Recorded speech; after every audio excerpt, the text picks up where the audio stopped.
In this video, I'm going to show you how to use a hole saw without breaking your wrist. G'day, I'm Stuart and welcome to my Everything Else YouTube channel.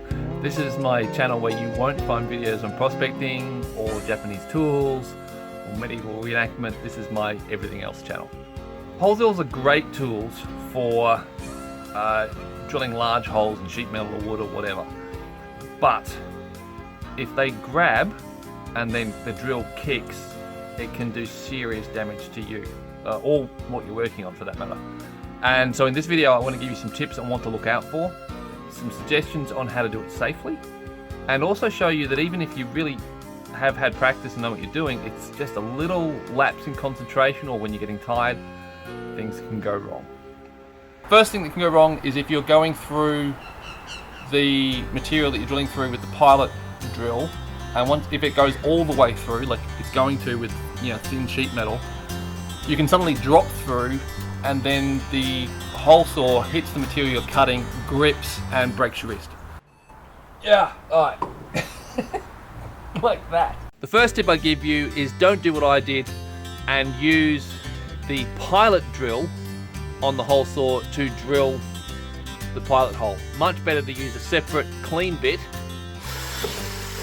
and that way there's no way you penetrate the material you're working through and then the hole saw drops onto you, the material grabs and breaks your wrist.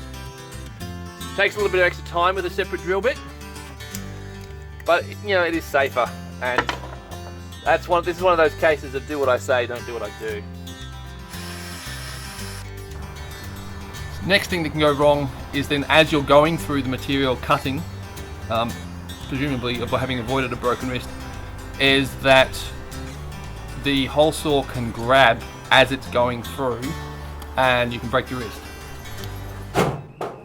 Right, like that.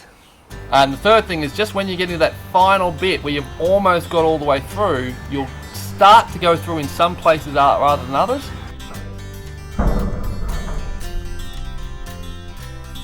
And then it will grab and it'll break your wrist.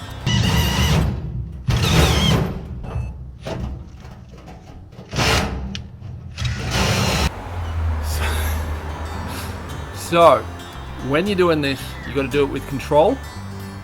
A slow drill speed helps, because with a large hole saw, this will be moving quickly even with a slow drill speed. The next tip is it's all about how you hold the drill. I got my foot close to where I'm drilling, get the pilot drill bit in the pilot hole, and I'm kind of leaning in with my shin and my calf to brace the drill against my leg. I got my other hand way back here on the battery pack just so I can reach the trigger, and that gives me maximum leverage to hold the drill securely so it doesn't kick if the hole saw bites into the material as I'm cutting through it. However, next tip, make sure the piece that you're working on is held securely. If I'm holding this and the hole saw bites, then the drill might not kick and I won't break my wrist. But if it bites and you're working on a piece of sheet metal or something, the sheet metal is going to go flying around in circles and cut your leg off. So make sure it's held down securely. Okay, so now I've got two clamps holding that down securely.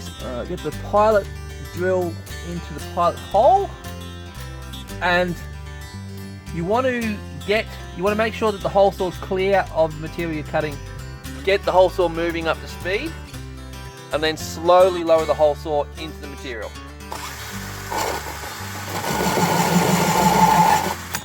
Now, what I find is that it's impossible to get an even cut all the way around. And what happens when you don't get an even cut is it's more likely to grab and it's more likely to kick. Now, since it's impossible to do that, I don't try. And actually what I do is I accentuate it. I actually try and cut one side of the circle out before the others. And because I'm doing that, I can anticipate it better, and that means I can control the drill better. what I'd often do is I'd come in at a slight angle.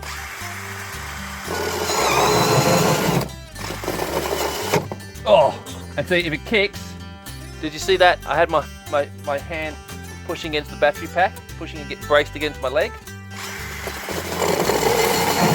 And then I'll just lean forward and start cutting on the other side.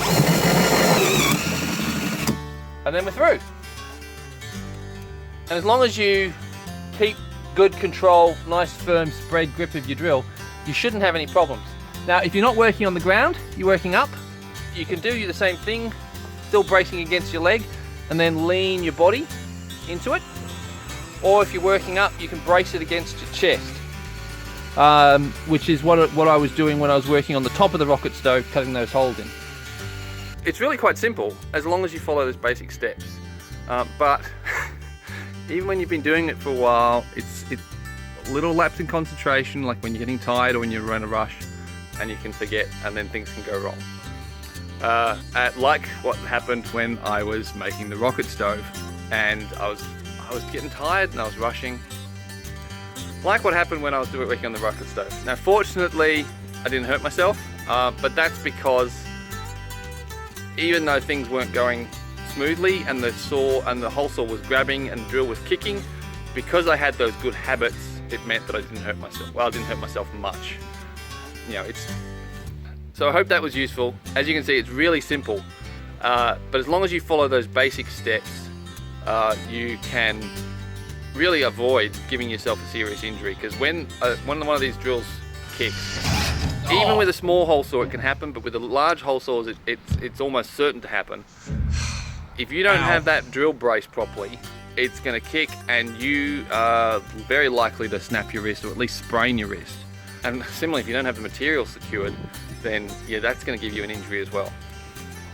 And as I was working on the rocket stove, when I was getting tired, when I was rushing,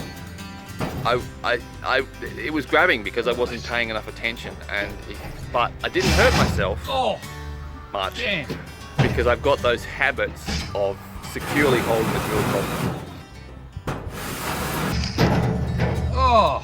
So I hope this video is useful, and if it was, please give it a like. And if you're a spouse who's got a partner who maybe isn't as careful as they should be with a hole saw, maybe share it with them.